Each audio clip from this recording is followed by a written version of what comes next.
Virtual Campground is a community of RVers. We gather around the campfire to share stories, information, and travel tips that help you on your next adventure. Your camp hosts, Deborah and Barry Benton, are full-time RVers in search of quaint bookstores, cozy coffee shops with great Wi-Fi, and epic photography opportunities, all to share with you. So pull up your chair and join us in the Virtual Campground.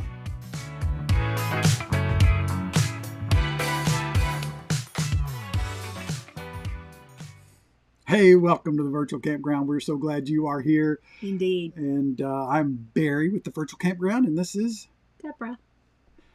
So we are coming to you live and a little bit cold from, where are we? Winston Salem. I keep wanting to say Winston Salem. No, Winston Salem. Yeah, like the cigarettes. Yeah. Yes. We actually went to R.J. Reynolds' building the other day. Like an old building that they were repurposing into some cool shops and stuff. And everything, yeah. Yeah, really cool. Very good hot chocolate. Yeah. Because believe it or not, it is hot chocolate time here. It's like 40s. Yeah. Drew is working in the mechanical engineering building. A building you and I would never go in. No, tell everybody we said hello. So how's the robot? Yeah, so it took a cold turn. We got up this morning and it was like 40 something degrees. Did we see? Yeah. I think it's probably low 50s right now. I have a sweater on. It's crazy. It is crazy. It is very crazy. It's fall! Yay! Finally! It's about time. So we're staying at a very simple but pretty well located campground. It's very well located. Takes just minutes to get into downtown Winston. There's 26 spots. It's called Salem Breeze. You have to be what do they call it? Intact. And there's no additional restrooms or shower. Self-contained is the word they use. No showers, no restrooms. Just you got to be in your rig and do your thing. Yeah, but it's really nice. This neighborhood's really nice. Yeah. Really nice grocery store down the street. The Lowe's here in North Carolina are very nice grocery stores. Hey, Jen. Where's Jen right now? Do you know? Where are you, Jen? She's in the chat right now. Geographically, where are you? Our banner got messed up. How did that happen? Who bumped the banner? Don't bump the banner. I can't believe our banner got messed up. Yeah, it's terrible. Okay, is that what you call it when it's at the bottom? Johnny's not in the Where's chat. John? Oh Where's my God, Johnny! We're shutting this thing down now. We can't do this without Johnny. Oh my gosh.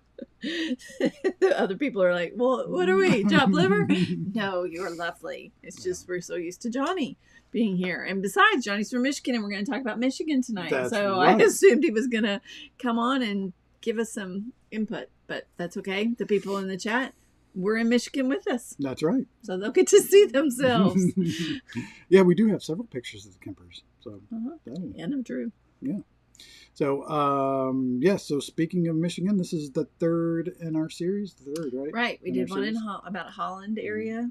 One about, so that was sort of the West Coast, right? Yeah. Oh, yeah. And then we did the... put that up there. There you go. We did that part down there by Muskegon. And then we did the area around Traverse City. And now we're going to talk about what? The Upper Peninsula. The Upper Peninsula, which is kind of off there. You know, Michigan, they talk to themselves about the mitten. This upper part, that's cute, the hands. That's how people, in Michigan tell you where they are. But the upper part. We're going to be at the tip of the middle finger there. Where we are going to be Mackinac is Island. this top part. Yeah. But the interesting thing is they have a name for that. What's it called? It's shaped like a shark, which is ironic. Why is it ironic? It's ironic because there are no sharks, no salt, no worries, I think. Yeah, something like that. Something like that. He has a T-shirt just to remind him. So. But yeah, so it's kind of funny. It's kind of shaped like a shark up there, but they don't really call themselves a shark. Not like the what do they call the lower people? They had a name for them. I don't know. Under the bridge. They called them under the bridge. The Upers are the above in the UP. And then the people that live in the mitten portion, they just call them below the bridge, which is kind of funny. Yeah, the trolls. Mm-hmm. Yeah. Yep. That Yep. would be That's appropriate. exactly Below what the they bridge. call them. Yeah. But yeah, so that's kind of interesting, isn't it? Yeah. Speaking of the bridge, so that's the bridge that we had to go through. Yeah, if you're coming from the Mitten, you have to go across the bridge in Yeah. order to get into the Upper Peninsula. You can sneak in from Wisconsin, but that's coming in from the west. Yeah, that's cheating. So you have to go across the bridge, which it is a toll bridge. Yeah. Every single time you That's get on a fun it. bridge, though. And It is. the left side is Lake Michigan of the bridge, and then the right side is Lake Huron.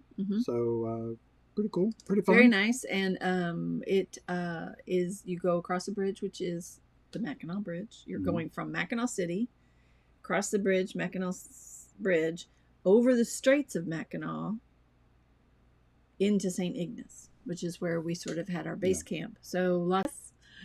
Oh, now we're live again. Yeah, we lost you for a minute. Maybe we're back. I hope we're back. I don't know. Yeah, we'll see. Why don't you type in back? there, are we back? So we are running on Starlink, and we do have a couple of outages every 4 minutes, I think is what it's saying. So we're going to, this whole show, we're going to have an outage I don't know. like that. You know, normally doesn't do it that bad. I've been doing Zoom calls from here, and it hasn't been bad. Drew thought it was his Wi-Fi. So maybe it was. Maybe his Wi-Fi called us to go out. No, we got a message. It's us.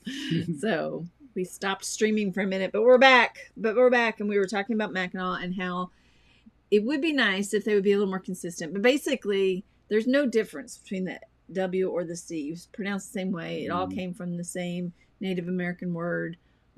It's just whether people were interested in keeping a C or a W. So that's right. It was people's choice at the time, I guess. But yes, so if you haven't seen our other two shows, definitely check them out. But today we are going to talk about that land of the Yoopers. Yep. And you mentioned this is free content. This is not in our notes for tonight, but you mentioned Mackinac City, which is on the lower side before you go over the bridge. And I just wanted to throw this out there. That is a waste of time, in my opinion. That was not much of a thing to see before we went over. So if you want to go see touristy stuff and whatever, then that's there is a nice lighthouse. That's my hot right sports opinion on the street. Well, there's part of it, the city I'm talking about, that little touristy area with all the shops and t-shirt stuff. You didn't go to that, did you? I don't think I did. Okay, well, yeah, you didn't miss anything. That's what I'm saying. You don't miss anything if you don't go to that part. Yeah, but we will be talking later about the a Dark place. Sky Park and some of the other things. And the place to get fish. Oh, smoked fish. Yeah. It's all in Mackinac City. So, but one thing to know is it is a toll bridge both ways. So if you ever decide to go back each, I think. over to the, it was 1-4, wasn't it? 4 or 5. Back over to the lower, the trolls, then just plan accordingly so you don't have to, because it's each way. That's right. So you're paying it to go and to come back. Yeah. So anyway, so let's talk a little bit about the Upper Peninsula. Okay. And we're going to start with sort of the biggest one that people know about and tend to go to. Just going to get it out of the way. And that is Mackinac Island. Yep. So Mackinac Island, it's a great place to go to if you've always wanted to go. But I will tell you that I'm not sure if a person that's just sort of interested in it should really take the time or the money to get there. Well, you hear so much about it that you feel like you have to go. You do, but especially if you're of a certain age and know about the movie Somewhere in Time, you do feel like you have to go. Yeah. But here's the thing: it's about $30 to get over there on the boat per person. If you take your bike to ride, it is an additional $15 for a single bike, $32 for a tandem. No, $16 I guess for a bike, and $32 for the tandem. And technically, you're not supposed to bring your electric bike over. They don't. Yeah, want you can't have an bikes. electric bike. But only we did bike. see some, but I think they were guess. illegal. Yeah, because they no motorized vehicles. So your regular bike could come over, and you are going to pay for it, or you can rent a bike there. There are plenty of bikes on the island to rent. And then the main draw for going to Mackinac Island is, of course, the Grand Hotel, and the Grand Hotel is the movie, or is the setting for the movie, Yeah. Somewhere in Time, and it's been around forever, and it is gorgeous. It Yeah. is a grand old hotel, and if you have been to any grand hotels, you have been to the Grand Hotel of Mackinac Island. And this is another thing. You talk about money. They charge you $10 right. per person? It was $10 to go in, just to walk in and walk around it. So, you can't just freely walk out there. It is the very famous front porch of America that you can go and sit on and rock. You can buy a drink and sit there and have a drink. I will say one of my favorite parts of it, if you're going, is to go inside, is to go up to the Cupola Bar. There you see the Kempers for the first time tonight, and Barry, but that is me up at the very top Cupola Bar, and then down on the lower level. Yeah, it's got a beautiful view. It's basically 3 sides of windows, so great view. So that's definitely a place to go hang out for a drink and really get to see around the island. I think that's it at the top of that hotel there, kind of on the left side at the top of the hotel. Probably so. And lots of flowers. And then the behind the hotel is a gorgeous street of houses. I don't know. We have a couple of pictures of houses. I don't know if those are part of. Yeah, that's one of them. One of them right behind there. And here was an interesting fact we learned, is that this land is all owned. The whole island is owned by the state. It's a state park, basically, a preserve. And so if you have a house on it, and of course these houses are $1 million houses. If you have a house on it, you are leasing the land from the state. And if your house burns down completely, you do not get to rebuild your house. That land automatically reverts back to the state. So as long as the lease is in your family, it can stay in your family forever. But the minute you have a fire or something happens and the house has to be, I guess, demolished in some way, then that land is going back to the state. And they have taken over quite a bit of land. As we were taking our horse carriage ride around, we could see several places where this had happened. But some of the more beautiful houses I've ever seen. And of course, they all are that sort of Victorian, beautiful looking. Who knows what they look like inside? Probably gorgeous as well.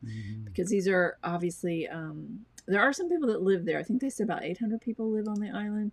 And they can fly back and forth. Yeah. But there are some really lovely architecture.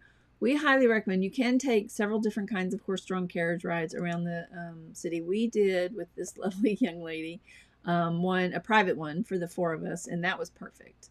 We didn't have to get in the carriage with like the other carriages. I think carried about 20 people. So this was nice, and she was just a joy to talk to. She had been doing this for 4 or 5 summers, I think she said. She came out and did this.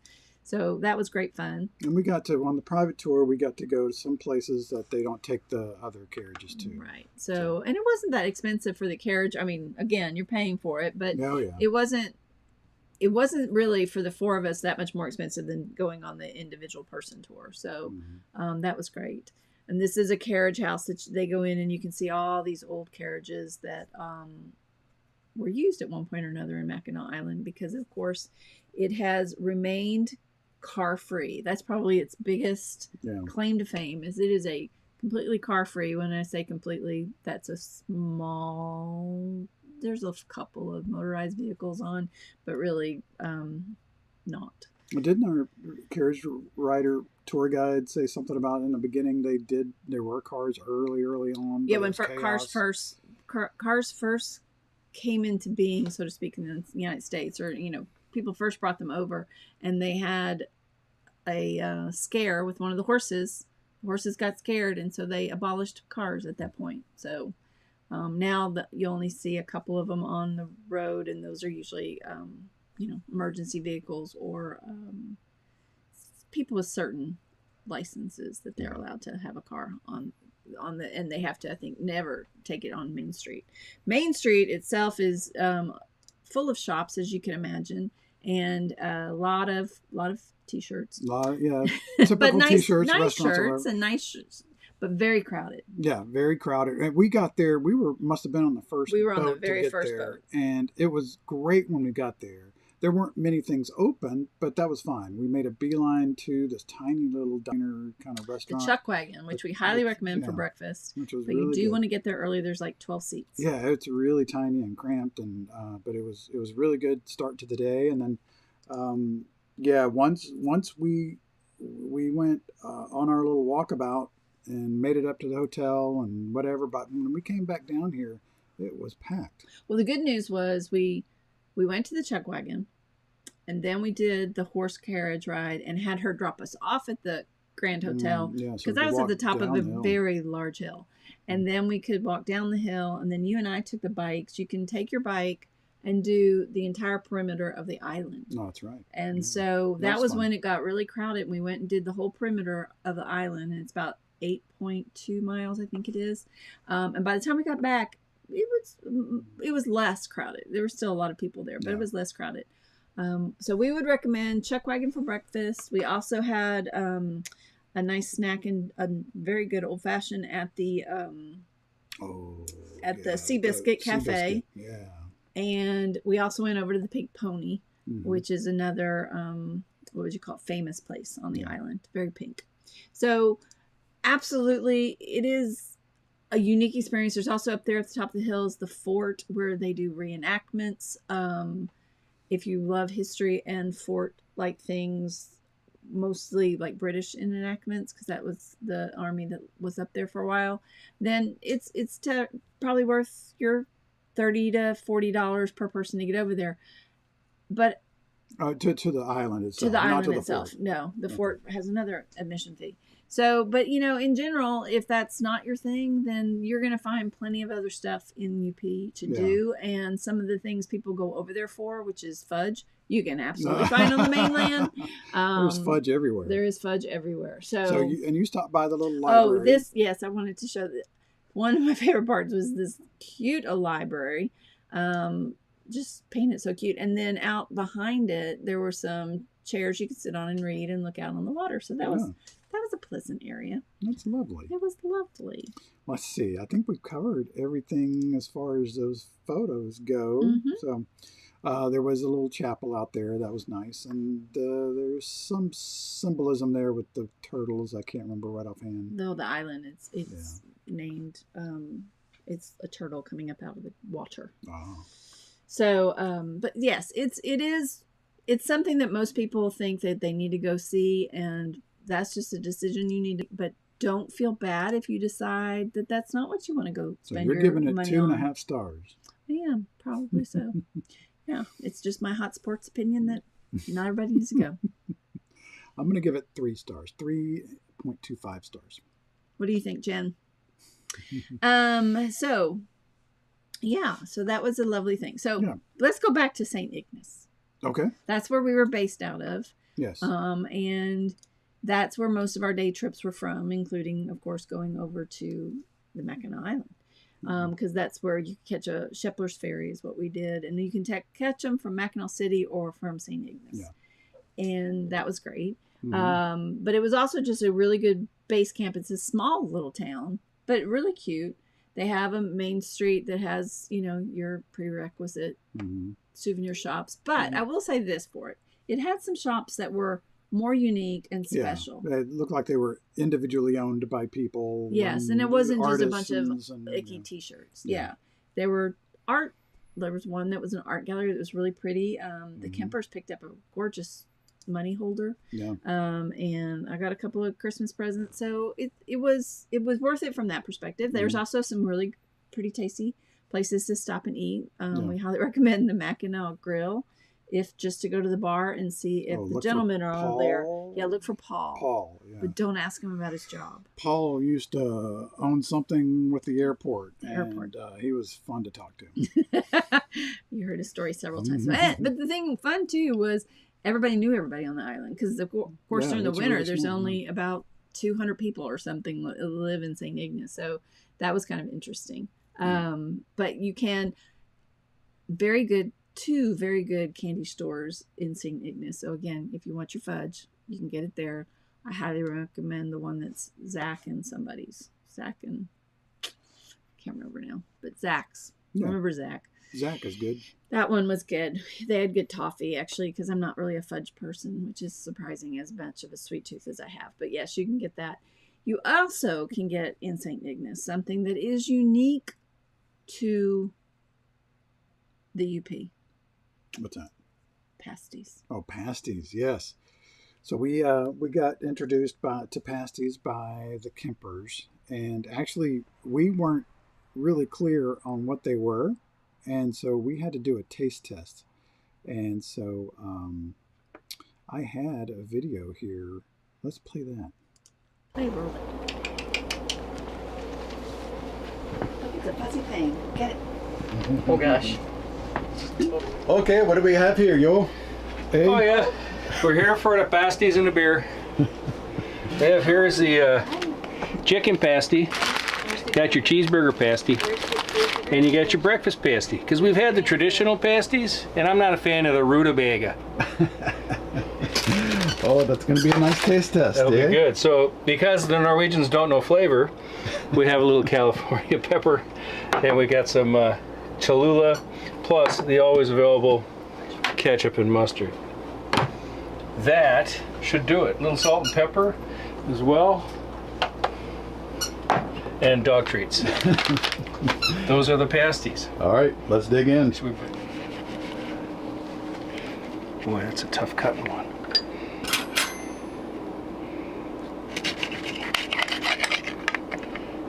So that's your breakfast pasty. I think scrambled eggs, ham, sausage, a little bit of cheese, and naturally hash browns for the fella. Let's see what that one looks like. Don't mind the squeaky toys. There's your chicken pasty right there, as you can see. Looks very similar, except that one's loaded with chicken, potatoes, and other goodness. So that's the chicken. And now the one that I'm most excited about, the cheeseburger, which comes with the Thousand Island special sauce, which they won't name. Oh boy, that's tasty. I stole a piece. That's hamburger, pickles, onions, and again potatoes. Potatoes seem to be a staple. All right, so we had a taste test. We had a taste test. Now we forgot to record the part where we were actually tasting. We got too busy eating. But but now you've seen what they are. Yeah. Here's my hot sports opinion. Mm-hmm. They all kind of taste the same. Exactly the same. And I wasn't overwhelmed. I mean, they were good, but they're filling. I don't know about filling. good. They're filling. To have one every now and then. Yeah, every now and then. Would be but I think bland would be a good mm-hmm. word for the taste, and of course just our Texas mouths, I guess, or whatever. But I would say that I didn't really see a noticeable difference in the taste, and I think it's mostly because there's potatoes and everything. As Greg mentioned, they also often have it with rutabaga, which rutabaga doesn't bother me.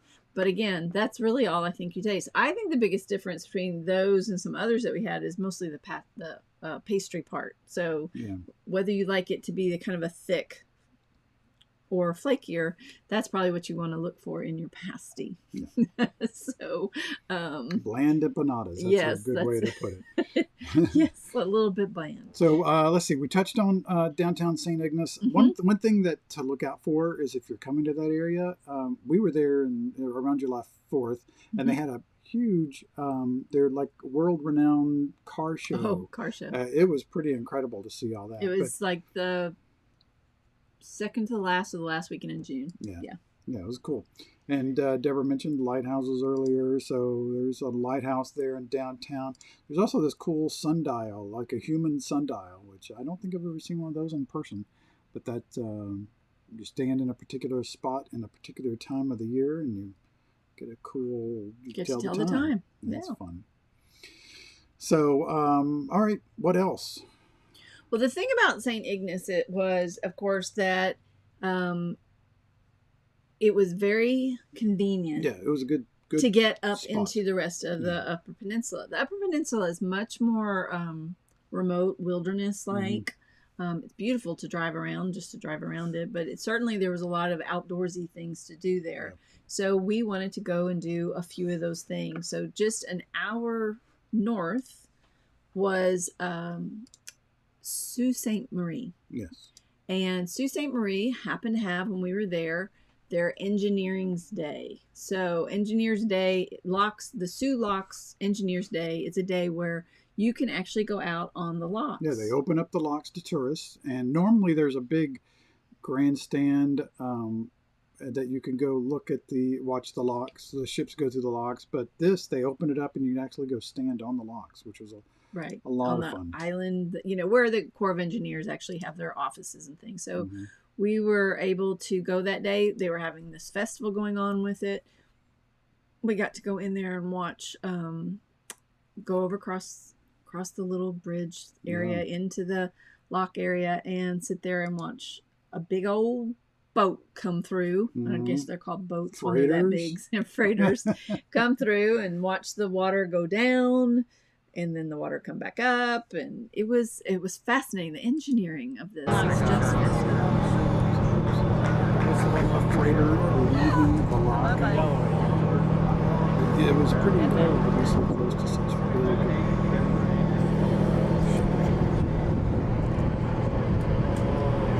And that one I think had just emptied. So he was actually empty as they were coming through. They had, I think, just did tell us the guys were, they take so long that we were talking to the guys on the ship as they were they don't passing. hurry through there. No, they don't hurry through there at all. It was kind of funny though, after you see this huge freighter go through, then a couple of small tourist boats. Yeah, tourist boats came through. Yeah, so that was kind of funny to see the difference. And of course, one way they're lowering the water, and in the other way they're filling the water. So it's just fascinating that anybody came up with this idea.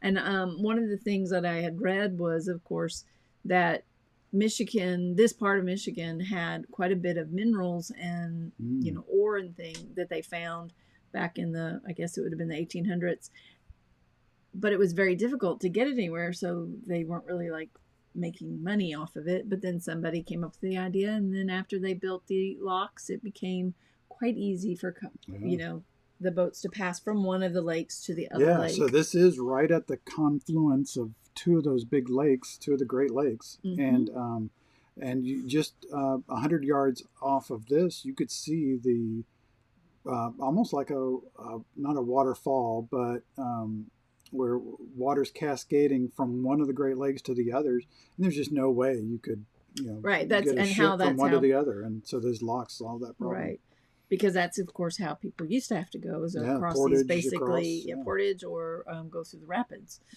And you can also see Canada from there, and we did try to go to Canada. We got foiled in that. It didn't quite work. Did you know that they have an app that you have to Can app? Yeah, Can app, and or Can Go, but you have to fill this out before you get in the line.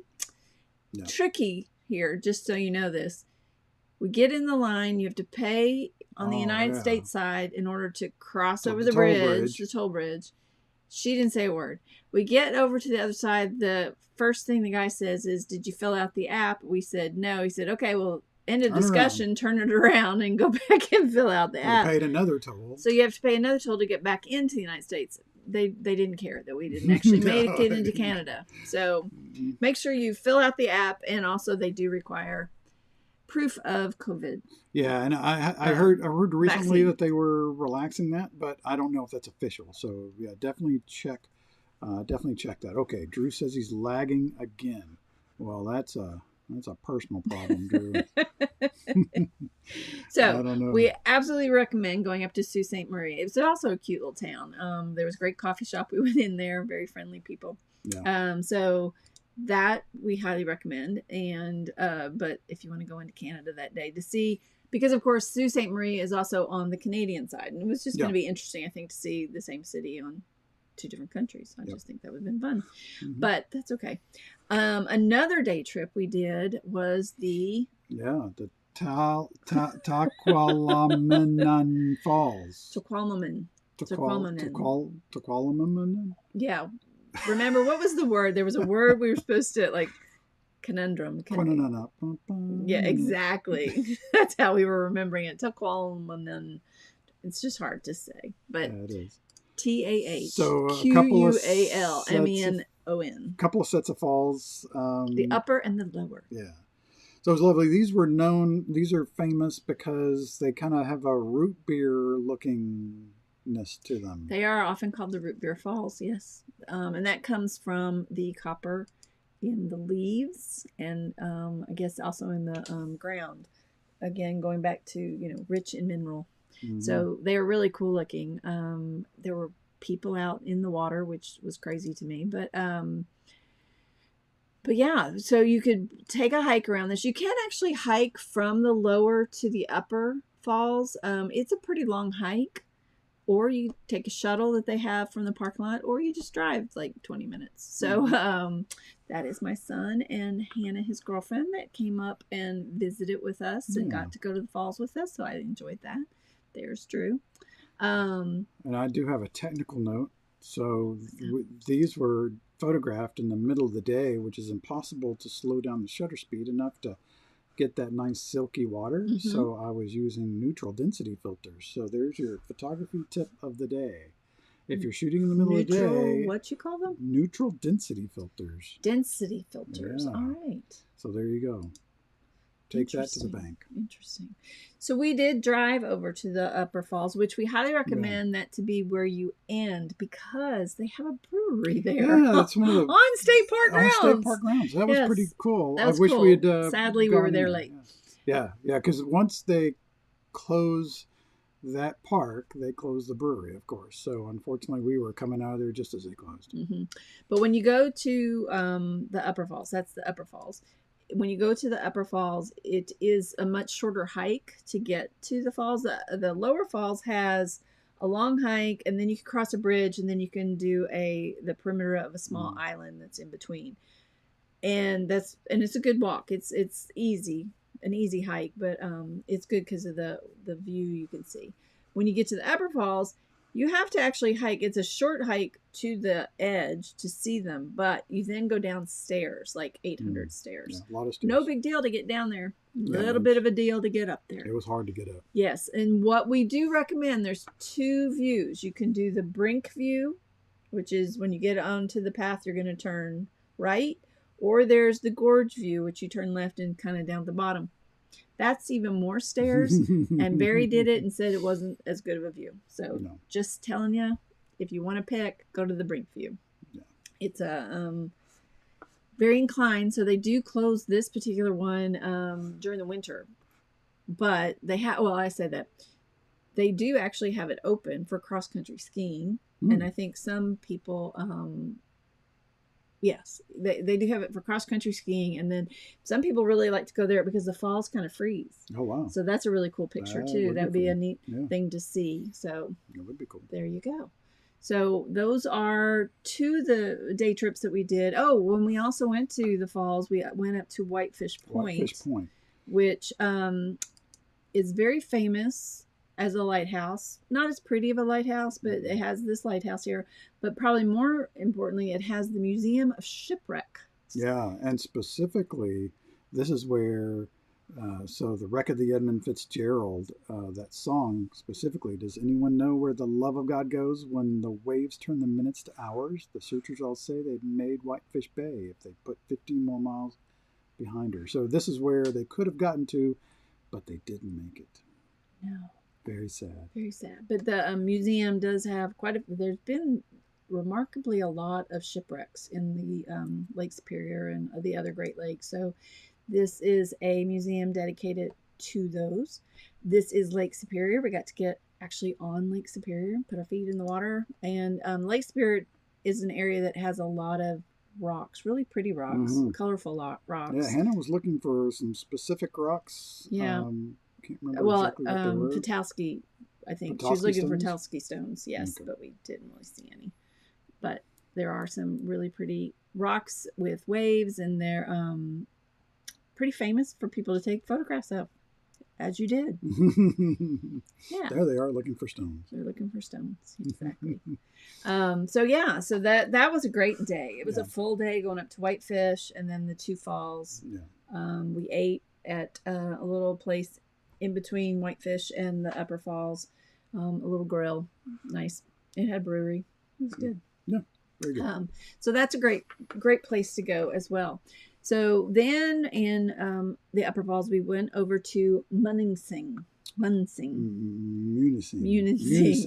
These words, so hard. Munising, Michigan.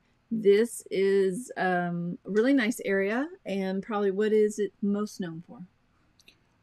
It's known for painted rocks. Pictured rocks. I would get that wrong. Pictured rocks. Painted desert, pictured rocks. Yeah, So pictured rocks. National Lake Shore. Yeah. So Yes. that was a lot of fun. We spent a good bit of time up in that area. Yeah, we were up there for a few days, and we saw pictured rocks. We hiked over to see it. We took a boat ride, a sunset boat ride, and we kayaked. So we pretty much saw it. Yeah. Though our kayak didn't end up on the official pictured rocks, but we were on. Yeah, because there was bad weather coming in. Bad weather came so in, we so had it got to, canceled. Yeah. reroute. So they diverted us to a more.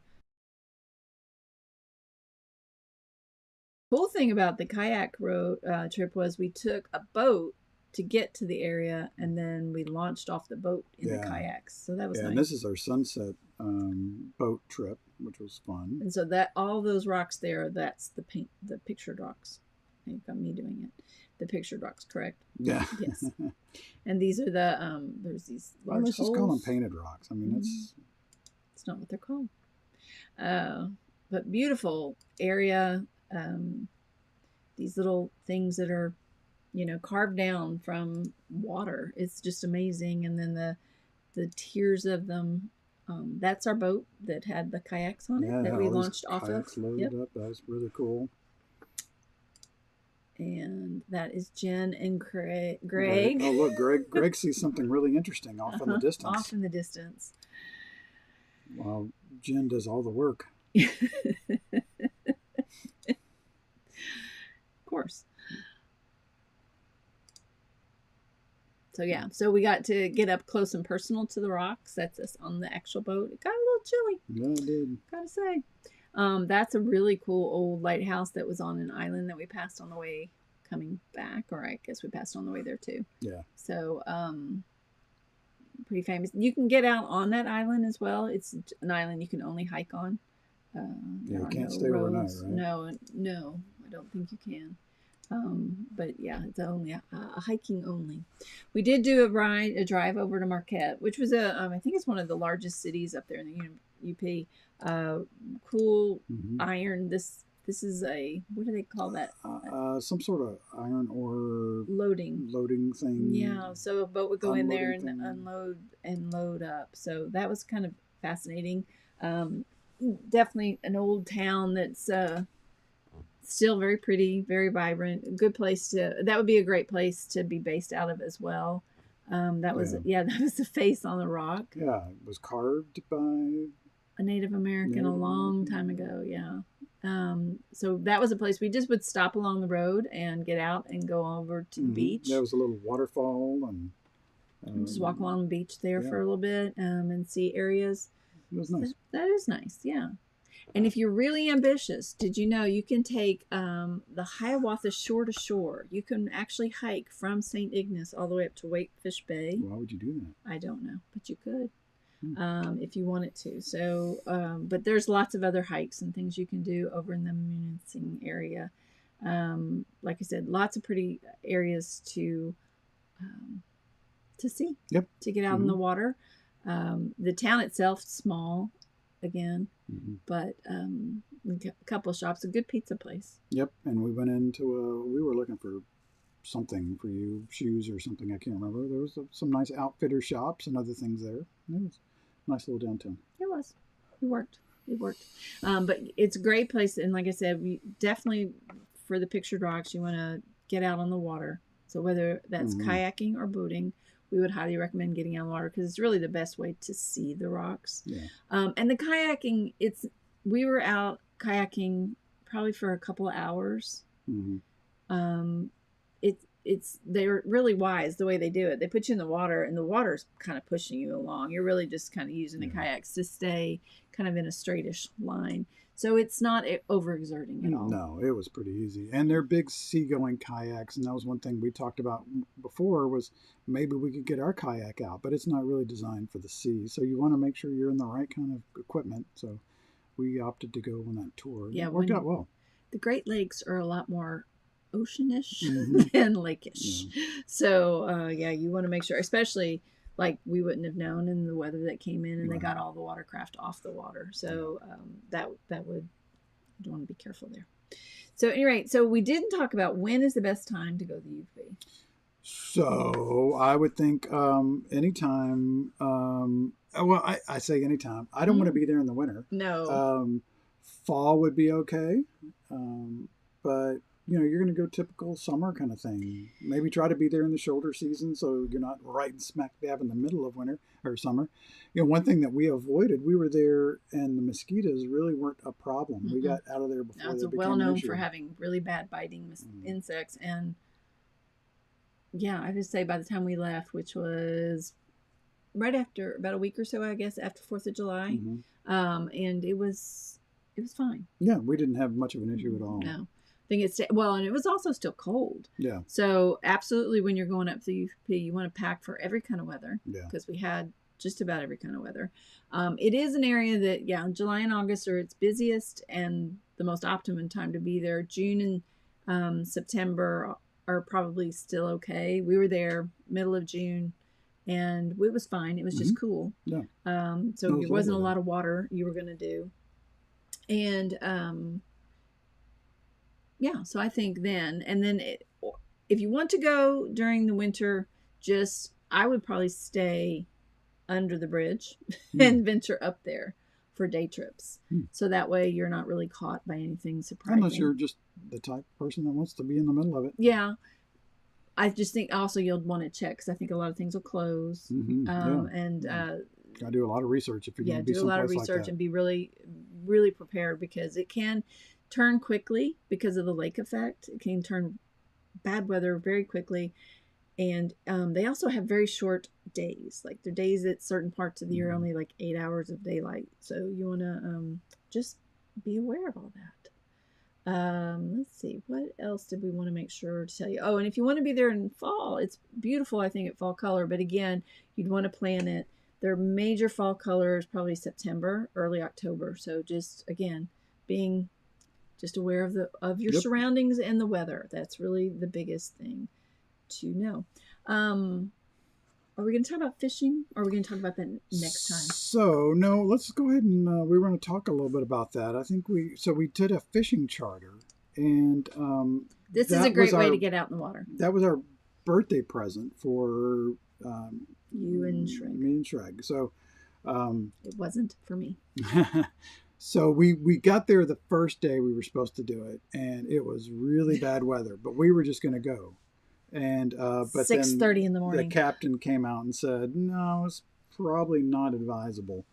So we came back another day, and it was a lot of fun. And it was a beautiful day the day we went back. Ironic that the sign says no fishing there. Yeah. So anyway, it was really crazy foggy when we started, but it eventually blew off, and we got some good fishing in. There's our captain, and he talked a lot. Had some interesting stories to tell. And there's Deborah and Jen with their catches.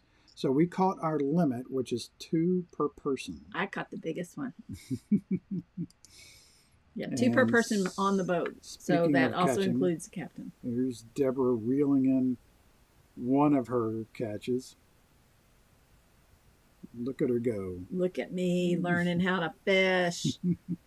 It was really Johnny nice be because so proud of me. They, he had the lures, and we weren't using any chum or bait or anything. It was just a lure, and he had the cannons, I think he called them, that would set the depth of the lure and keep it at a constant depth as we just sort of trolled along. And he would do all that, and then when something would hook a line, he'd point to it and say, "Go grab it." And then he would bring it in and take it off the hook and throw it in the cooler. So a lot of fun. And a couple of lighthouses we saw out there. This one had recently been purchased by someone, I believe. It was now the story. private, It was yeah. privately owned. And there was a really interesting story about a man that got lost, remember, Oh, that's right. on this. And he had been flying in winter and landed his plane. His plane went down. He started having problems. He landed the plane went down, but he made it to this lighthouse. He was there for a few days. They could tell because he had written a note. And then he decided he better take off and try to make his way back across the ice. And he was lost, never found him, but they found the note when the next spring came. So really kind of these stories. Yeah. There we are after our trip.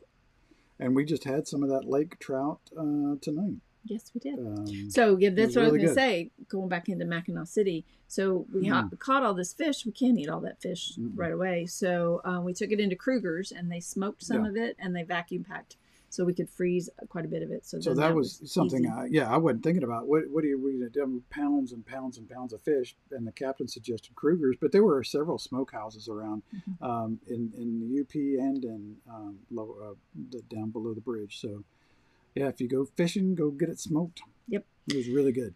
And then while we were there, we did stay, in St. Ignace, we stayed first at a KOA, which was a nice KOA. It's a St. Ignace KOA. It did not have full hookups in our spot anyway, yeah. And then we moved over to Lakeshore Campground RV Park, which was really nice. It's smaller, but it was right across the street from the lake, and we could actually walk out on our beach, which is all rocks, of course, but we could see the bridge, and it was a nice spot. Do recommend that you, if you want to view of the lake, stay in the 100s. If you want to have a really long but no shade spot, stay in the 200s. We were in the 300s, and that was really tight. And it's not like there's 300 spots. They just, there's 10 spots in the 100s and 10 spots in the 200s. It was a pretty small campground.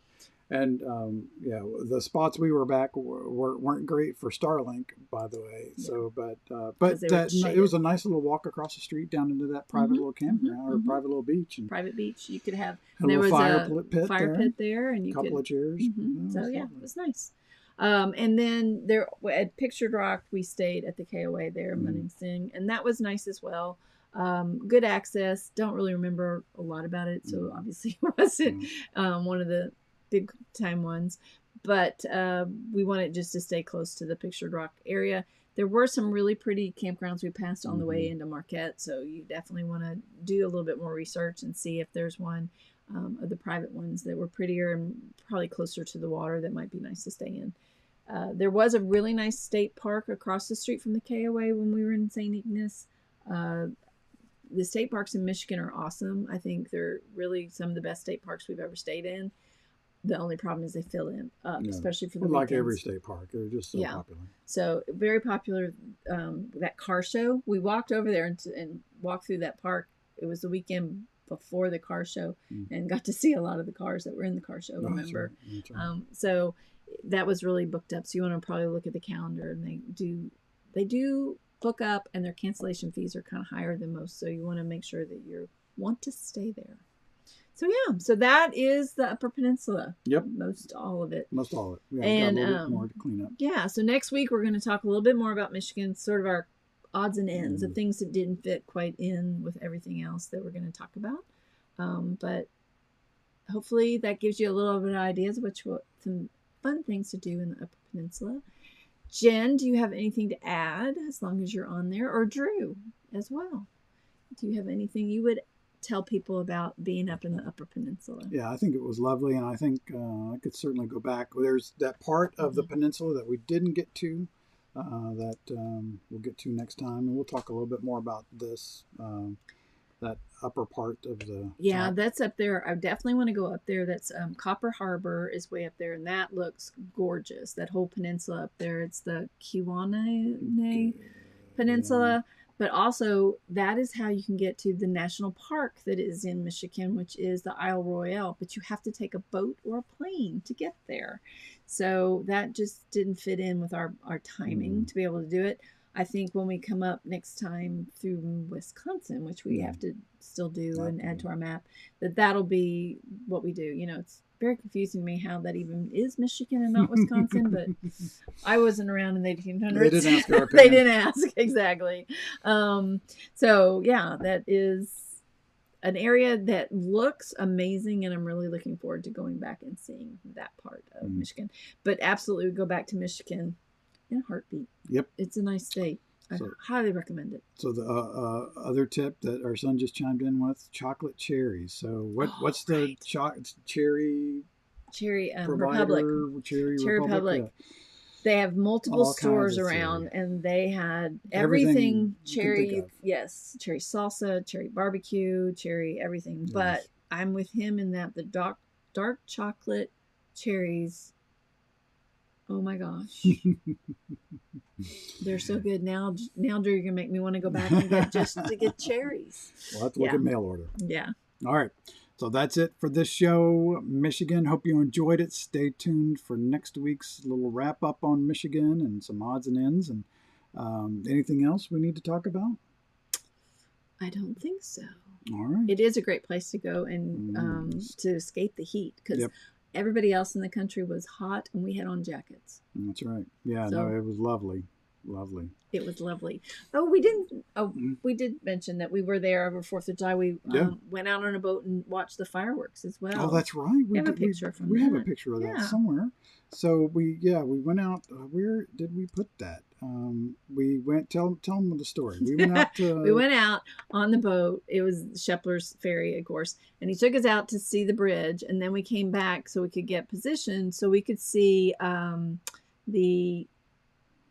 the fireworks that St. Ignace was putting out, but also we could see Mackinac Islands. And we didn't think they were going to happen. No, because it had been rainy all day. Bad weather. And sure enough, he got us close to St. Ignace, really, really close. Like, I didn't even realize how close we were basically back in the harbor. Fireworks went off. He pulled the last 5 minute into the pier, and the minute he opened the door to let us out, it started pouring. So we just got that fireworks in, so that's us. Yeah, it felt like these fireworks were almost on top of us. It was cool. pretty darn cool. And Jen also reminds us that we tried to see the Aurora Borealis, and Carper Harbor would be the perfect place to go to see the Aurora Borealis. Yeah, And that is the Mackinac Bridge. We went to the Dark Sky Park area. We didn't actually go to the Dark Sky Park, but we went very close to that. And this is down below the bridge, so to speak. And got a little bit of night photography in, but we weren't able to see the Aurora Borealis from there. We did get some pictures from. We went out another night and got some pictures. I'll have to put that out there. All right. Anything else? I think that's it. Okay. I think we have said it all All right. for now. For now. It's all right. Thanks for being here. So appreciate you being here. And until we can see you again in person sometime, we'll see you in the virtual campground. See you around the campfire.